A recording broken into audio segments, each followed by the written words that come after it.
În continuare îl invit aici pe scenă pe președintele Parlamentului European, domnul Antonio Tajani.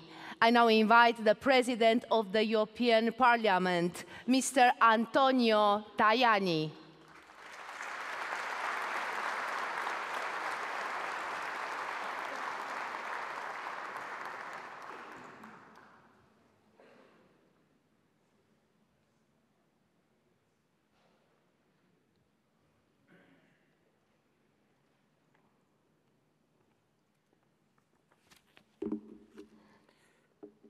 Buonasera Romania, la multi anni.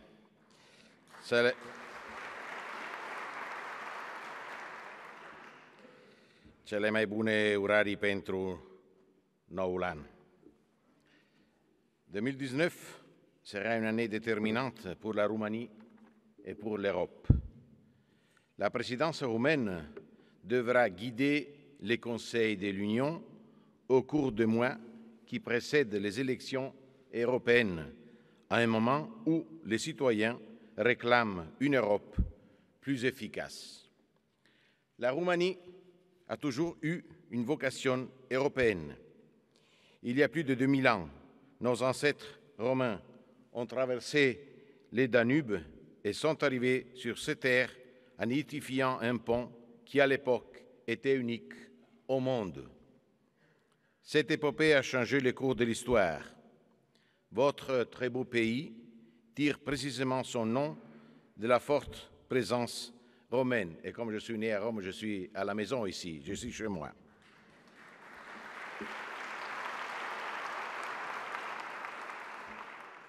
Ces racines communes créent des affinités et une amitié naturelle qui nous rapprochent.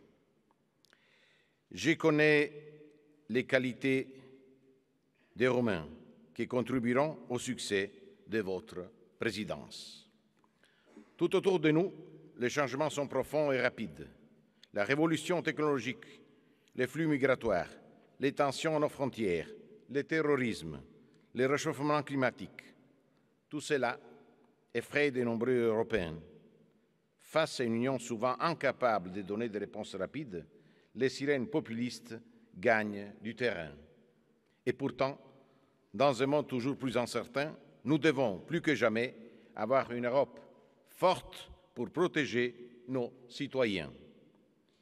Il est essentiel de travailler ensemble pour une Europe plus efficace. La devise de la présidence roumaine fait écho à cette exigence. La cohésion, une valeur européenne commune, parce qu'elle reflète précisément la volonté de ne laisser personne de côté. Je partage la vision du grand diplomate Grigore Gafencu, qui a eu, le lendemain de la Seconde Guerre mondiale, disait à propos de l'Europe: il n'y a qu'une seule Europe, même si son corps est mutilé et partagé. L'idée européenne est indivisible. L'Europe ne peut renaître dans l'Ouest si elle se meurt à l'Est. Nulle part les mots Europe ne trouvent un écho plus fort que dans les États de l'Est.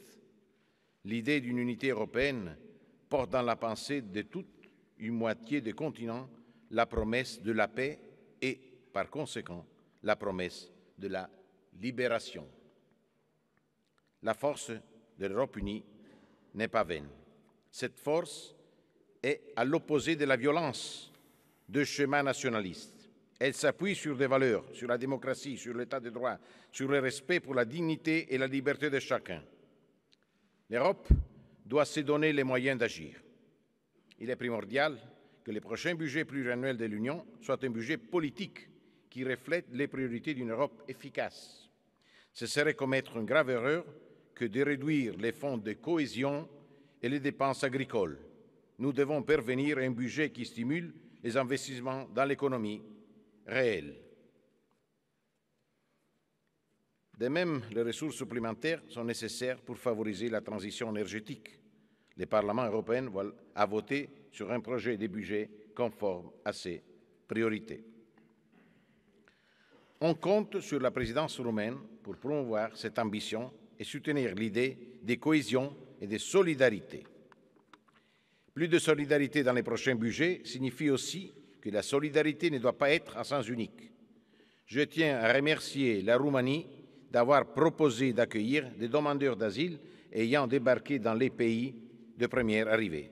C'est un exemple à suivre. Le principe de solidarité guide également l'aide apportée à la Roumanie dans son adhésion à l'espace Schengen. Le Parlement européen a toujours soutenu le pays sur la voie de l'adhésion à l'espace Schengen. J'adresse d'ici un appel aux États membres qui bloquent cette adhésion et les invite à modifier leur position.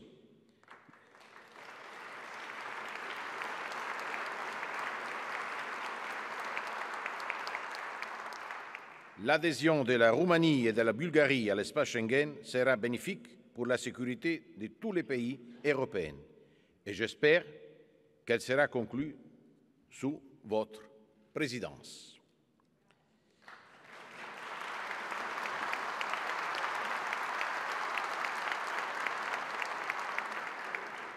Les votes sur le Brexit, les guerres commerciales, les contestations des citoyens et l'émergence de mouvements souverainistes nous obligent à réfléchir sur la voie à suivre.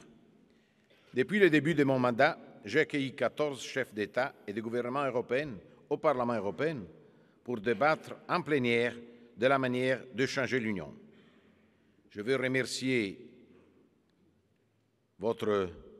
Monsieur le Président Iohannis, votre précieuse contribution. Un grand merci.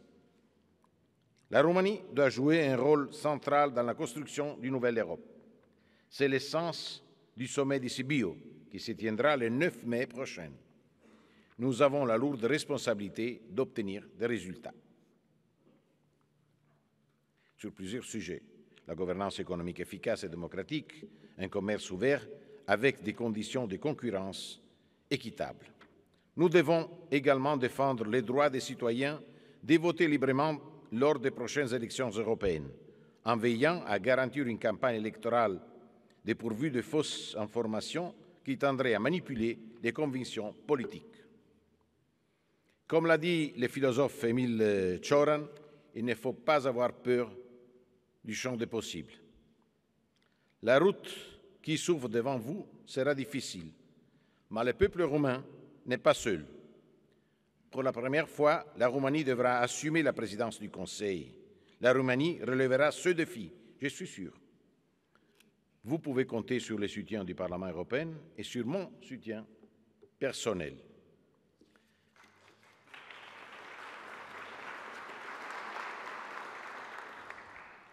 À quelques semaines du centenaire de l'unité de la Roumanie, j'aimerais rappeler ces dictons de la sagesse populaire roumaine. Unde unul nu e putere, unde sunt doi, puterea crește. Alors, faisons-les.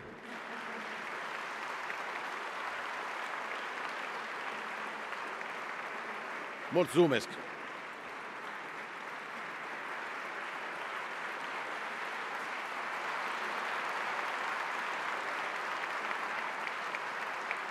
Mr. President, we thank you all for your warm message. Mulțumim din suflet domnului Antonio Tajani.